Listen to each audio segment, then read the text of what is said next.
Right, we're looking at transformations here. We've got two questions. We've got a reflection and enlargement, which we've got to do, and we've got two descriptions. We'll get onto those in a sec. Now then, first one says, flex shape A in the line x equals -1, call it B. So x equals -1 is a vertical line. May we, that's very good. Right, so every point on that line is -1 something. Alright, -1n, whatever. Okay, and that's why it's the x equals -1 line, because the x coordinate is -1.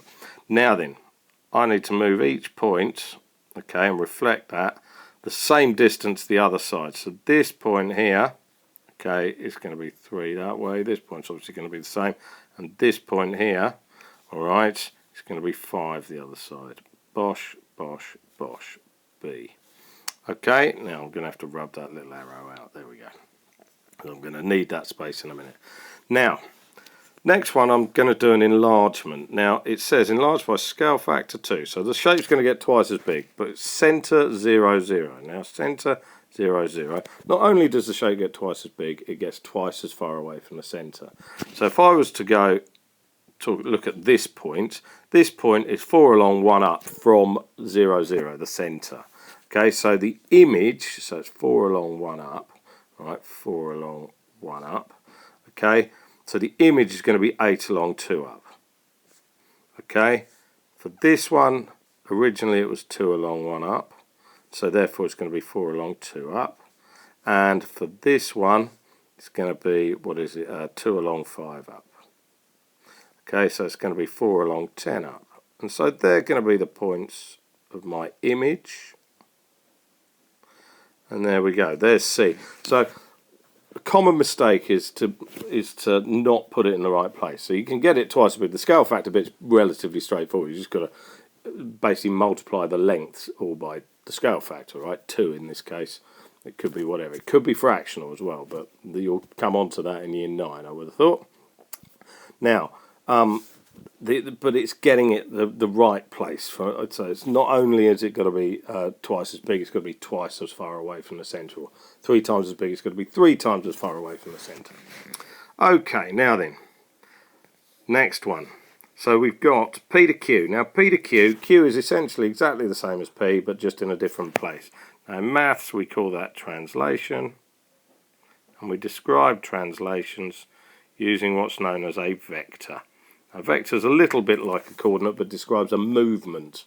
Okay, so if I was to look at this point here and the equivalent point there, I have moved 7 to the left. So that's -7, and I've moved 3 up, so that's +3. Now don't put a line in between them. It's not a fraction, it's a vector. Okay, so there we go. So that's, you should have seen that hopefully. All right. There you go. Now then, the next one is quite clearly a rotation. Okay. Now we need 3 bits of information for a rotation question.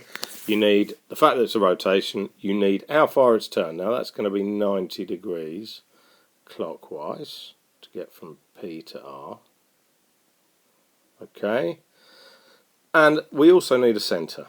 So I'm going to put the centre down here, centre, and the centre's a point which we turn around. If you can't see these, and I couldn't when I was at school, so it's nothing to be ashamed of, all right?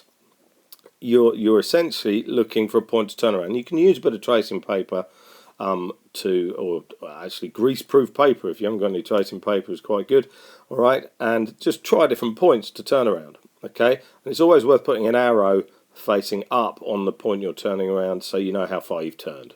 Alright, so that's a nice little tip there. But I can tell you the point here is 2, 0. Now, the reason I know that is partly because I made the question, but if I look at that point there, I've gone 3 along, 2 up, and to get to the equivalent point, I've gone 2 along, 3 down. And that tells me that I'm in the right place. Now that I'm also going to, if I draw points there, that creates a right angle there. Alright, so there you go. You've got 4 types of transformation. You've got reflection, enlargement, translation, rotation. Okay, you've seen an example of all 4.